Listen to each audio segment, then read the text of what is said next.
PPDB SMK Negeri 7 Semarang segera dimulai.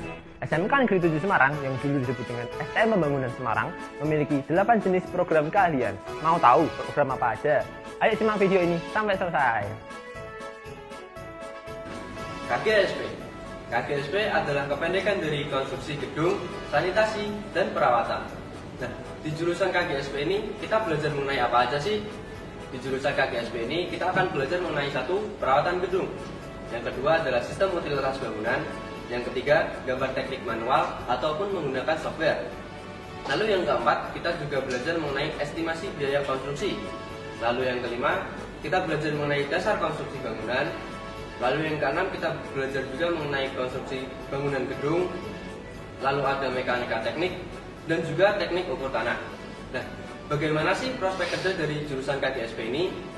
Prospek kerja dari jurusan KGSP ini, kita juga bisa menjadi seorang drafter atau menjadi seorang arsitek. Lalu yang kedua, kita juga bisa menjadi seorang surveyor. Nah, yang ketiga, kita juga bisa menjadi seorang estimator mengenai perancangan anggaran biaya pembuatan gedung. Lalu yang kelima, kita juga diajari untuk menjadi seorang wirausahawan di bagian properti. Sekian, terima kasih. Selanjutnya. Nah, sekarang jurusan KJIJ. Di sini saya akan menjelaskan apa itu jurusan KJIJ. KJIJ adalah singkatan dari Konstruksi Jalan Irigasi dan Jembatan, di mana dulunya jurusan ini adalah Teknik Gambar Bangunan atau disingkat TGB. Kompetensi kalian yang kalian pelajari nantinya antara lain: yang pertama, dasar-dasar gambar teknik dan gambar menggunakan perangkat lunak atau software. Yang kedua, perhitungan mekanika teknik terkait dengan konstruksi bangunan. Yang ketiga, pengetahuan dasar tentang konstruksi jalan, irigasi, dan jembatan. Dan keempat, perhitungan struktur bangunan. Kelima, survei dan pengukuran tanah. Dan yang keenam, rancangan anggaran bangunan yang akan dilaksanakan. Setelah kalian mendengarkan tentang kompetensi kalian yang akan kalian pelajari, kalian pasti penasaran dong tentang prospek kerja apa aja sih yang akan kalian tekuni nantinya di dunia kerja. Yang pertama, kalian bisa menjadi seorang drafter. Yang kedua, kalian bisa menjadi seorang pelaksana lapangan. Yang ketiga, kalian bisa menjadi surveyor. Yang keempat, kalian bisa menjadi pengendalian proyek. Yang kelima, kalian bisa menjadi quantity surveyor. Yang keenam, kalian bisa menjadi quality control. Dan yang ketujuh, tidak menutup kemungkinan juga kalian bisa menjadi guru SMK sesuai dengan jurusan ini. Nah, pasti kalian sudah paham kan tentang apa itu jurusan KJIJ.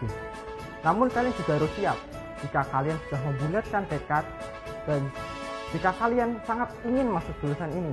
Karena apa? Karena materi dan penugasan di jurusan ini mungkin akan memberatkan kalian pada awalnya. Tapi hal itulah yang akan membentuk kalian, yang akan menempa kalian menjadi siswa yang terampil, berkompeten, dan berwawasan nantinya. Sehingga kalian siap masuk ke dunia kerja. Sekian, terima kasih. Selanjutnya. Sekarang jurusan TTL atau Teknik Tenaga Listrik. Di jurusan TTL ini, pastinya kita mempelajari tentang teknik-teknik yang berkaitan dengan tenaga listrik dan permasalahannya. Nanti kalian bisa mempelajari cara memasang instalasi motor listrik, instalasi penerangan listrik, instalasi tenaga listrik, pekerjaan dasar elektromekanik, dasar listrik elektronika, dan juga gambar teknik.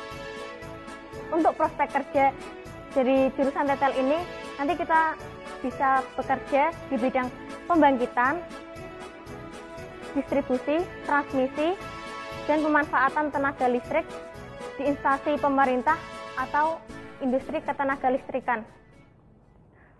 Maka, listrik sangat penting di kehidupan modern, karena sistem operasi tenaga listrik modern membutuhkan real-time komputer untuk membantu pelaksana dalam mengelola sistem operasi tenaga listrik. Sekian dari saya. Oke, selanjutnya.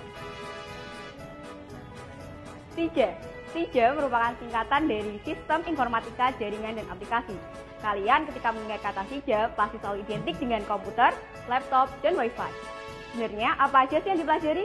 Yang pertama, ada sistem komputer, kemudian ada dasar desain grafis, lalu ada pemrograman dasar, lalu ada komputer dan jaringan dasar, lalu ada infrastruktur komputasi awan, platform komunikasi awan, dan layanan komputasi awan, sistem Internet of Things, dan yang terakhir ada cyber security. Lalu, prospek kerja apa aja sih yang terkait? Yang pertama, ada developer aplikasi atau programmer. Kemudian ada wirausahawan di bidang IT, lalu ada konsultan IT, lalu ada IT support perangkat lunak, dan ada wirausahawan di bidang percetakan. Oke, terima kasih. Selanjutnya. Nah, sekarang TFLM, Teknik Fabrikasi Logam dan Manufaktur. Apa sih yang dipelajari di TFLM? Yang kita pelajari di TFLM yaitu gambar teknik, mekanika teknik, elemen mesin, teknik permesinan konvensional, teknik permesinan non-konvensional, dan masih banyak lagi, dan tentunya masih berkaitan dengan mesin. Lalu, apa sih prospek kerja yang berkaitan dengan TFLM? TFLM memiliki ruang lingkup pekerjaan yang sangat luas. Dalam dunia industri, lulusan TFLM dapat menjadi quality control, design engineer, operator pabrik dan sistem, teknisi, operator mesin, dan masih banyak lagi. Sekian dari TFLM. Terima kasih. Selanjutnya. Ya, selanjutnya di sini kita akan membahas mengenai jurusan TMPO, Teknik Manajemen dan Perawatan Otomotif. Oke, di sini saya akan menjelaskan apa saja sih yang akan dipelajari di jurusan ini. Yang pertama, di sini kita akan mempelajari tentang perawatan dan perbaikan sasis serta penggerak tenaga otomotif. Selanjutnya, ada perawatan dan perbaikan kelistrikan otomotif, perawatan dan perbaikan mesin otomotif, pekerjaan dasar teknik otomotif, teknologi dasar otomotif, dan manajemen perawatan otomotif. Ya, seperti itu.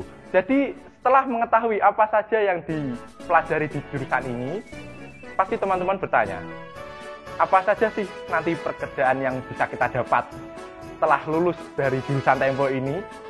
Pertanyaannya, pasti kalian bisa menjawab sendiri. Pasti kalian mengira, setelah di jurusan TMPO ini kita hanya akan bekerja menjadi teknisi ataupun montir lah, seperti biasanya. Tapi tidak, teman-teman. Setelah lulus dari jurusan TMPO ini, selain menjadi teknisi, kita juga bisa bekerja di beberapa bidang lain.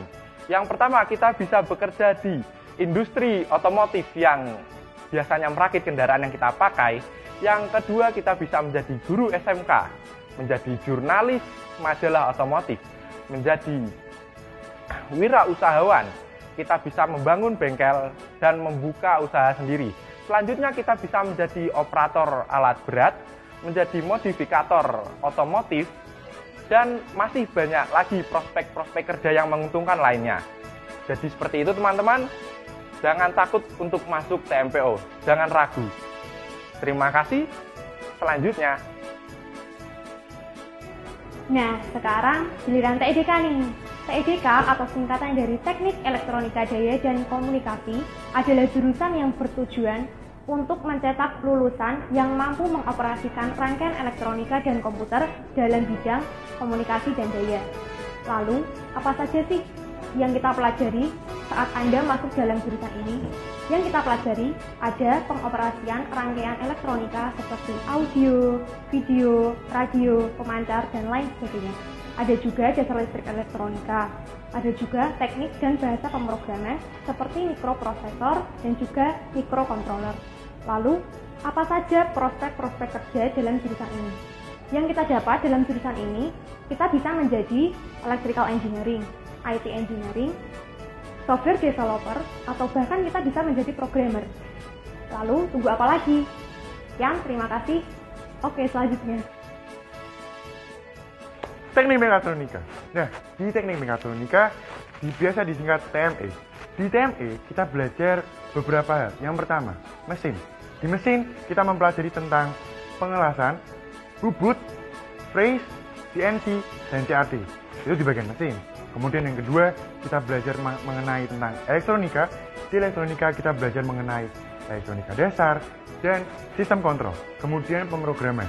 Di pemrograman, kita belajar untuk memprogram PLC, Arduino, dan Z80. Kemudian, permasalahan otomasi industri.